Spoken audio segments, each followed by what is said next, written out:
Before the first American soldier ever fired a shot at a German soldier in World War II, many believed the fight would be hard, but manageable. Germany had already been fighting for years. Britain was still standing. The Soviet Union was pushing back in the east. On paper, it looked like the tide was turning. But when American troops finally met German forces face to face, from North Africa to the hedgerows of France and the frozen forests of Germany itself, they discovered something deeply unsettling.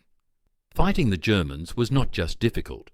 It was exhausting, confusing, terrifying, and unlike anything they had trained for. And for many young Americans, the shock of that realization came far too late. If you want more content like this, subscribe now and comment below. Imagine being 19 years old, standing on the deck of a transport ship in the early morning hours of November 8, 1942, off the coast of French Morocco.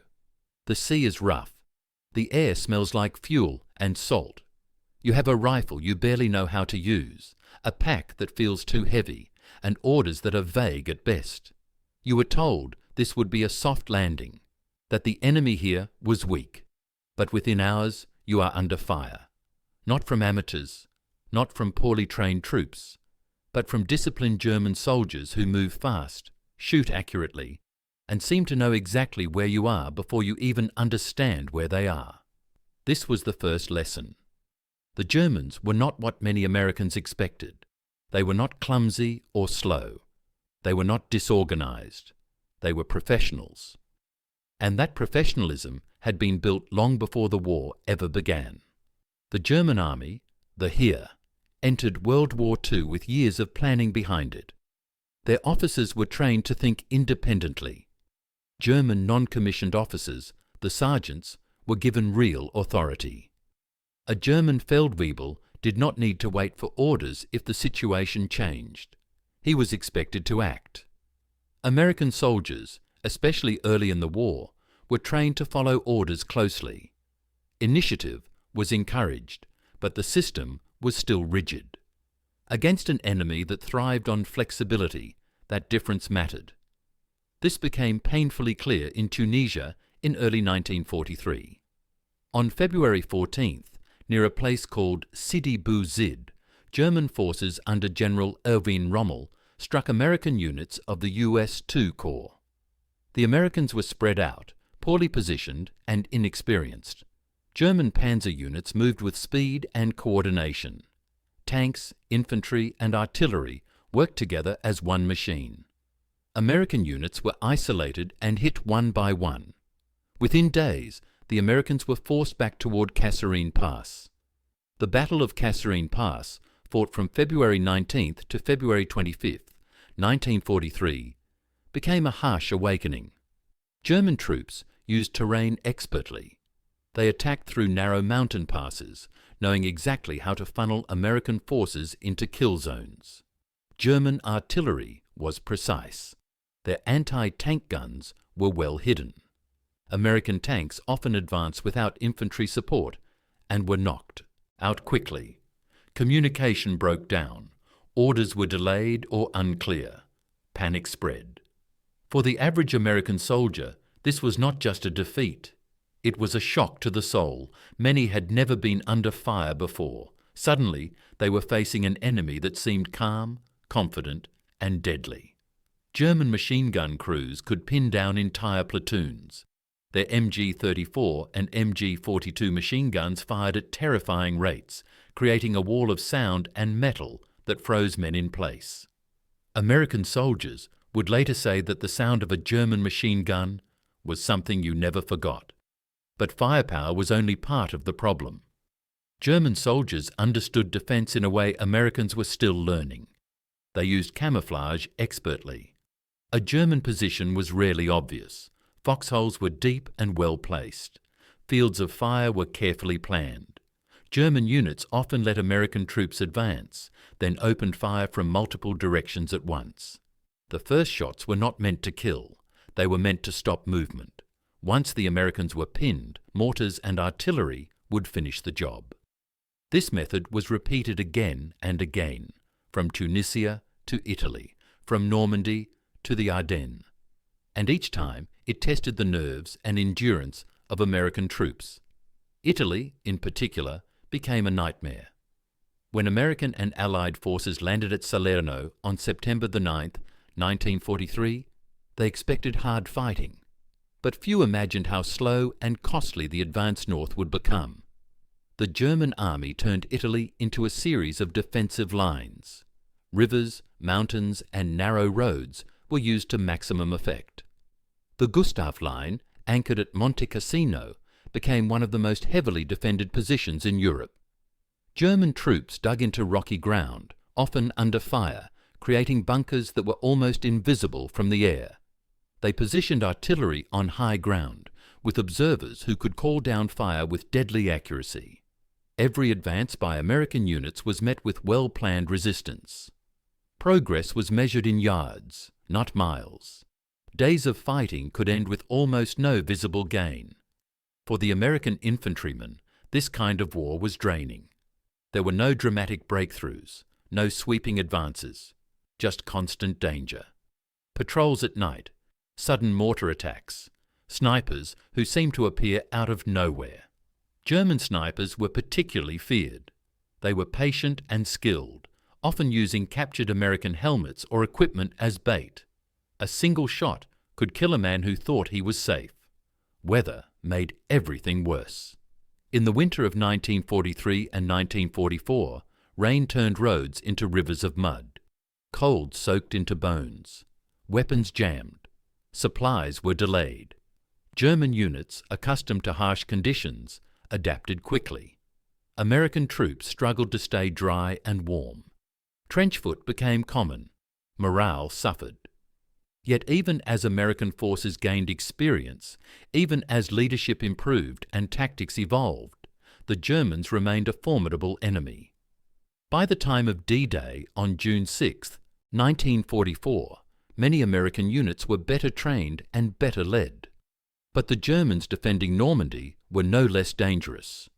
The beaches themselves were a test of endurance and courage.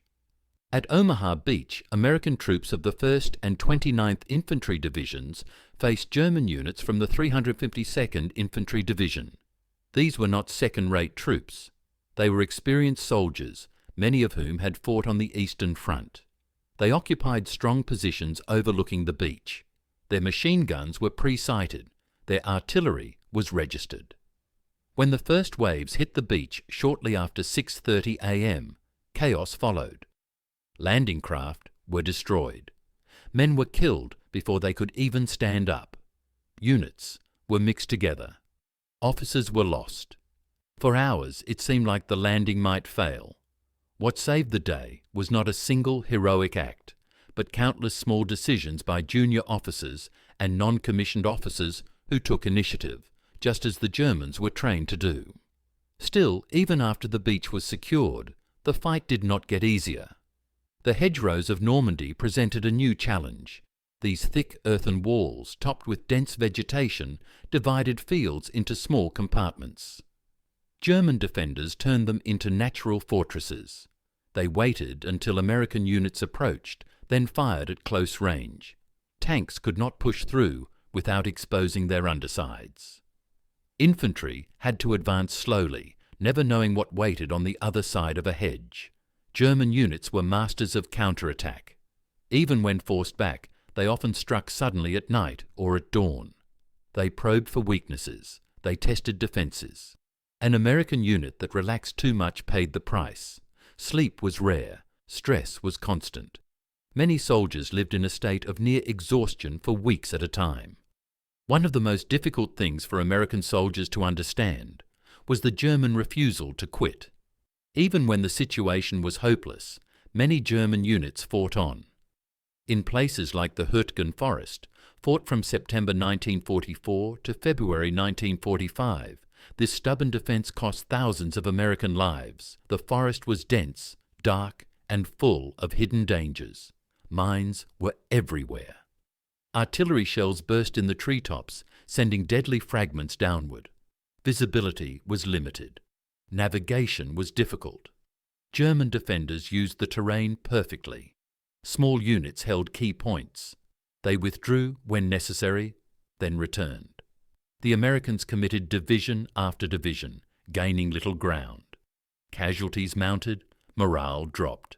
Veterans would later say that the Hürtgen Forest was worse than anything they faced in Normandy.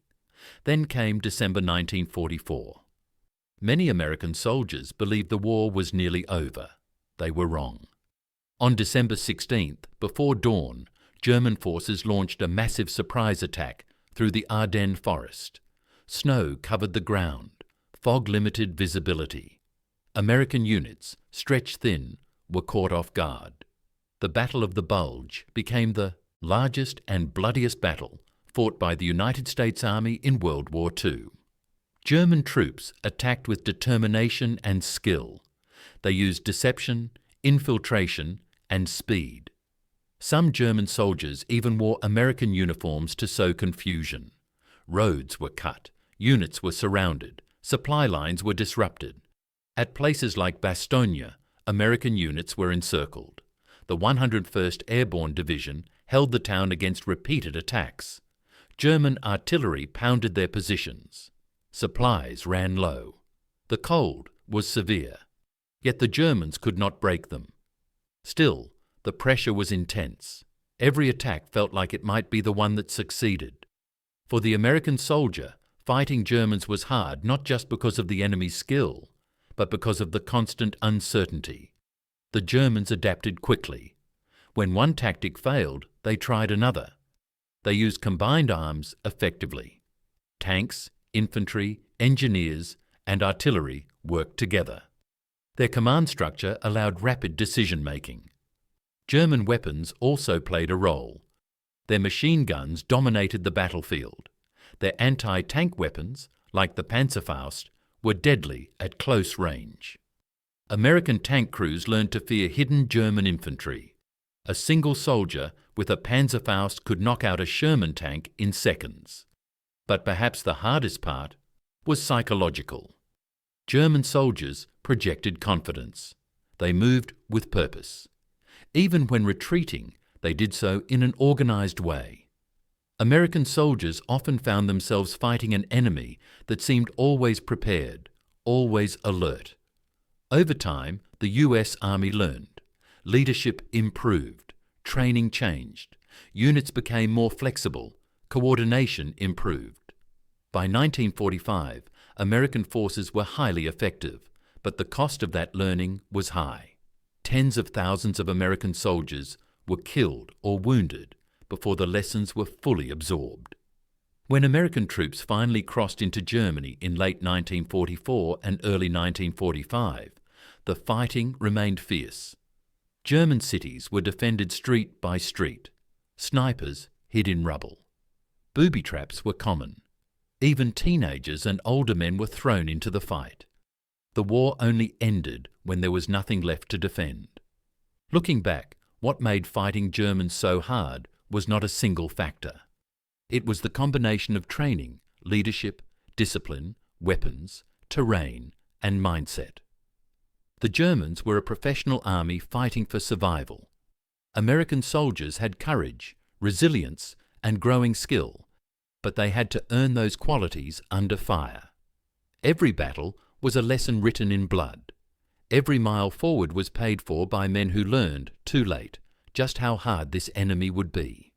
And that is why, even decades later, veterans would say with quiet honesty that fighting the Germans was the toughest challenge they ever faced. If you want more content like this, subscribe now and comment below.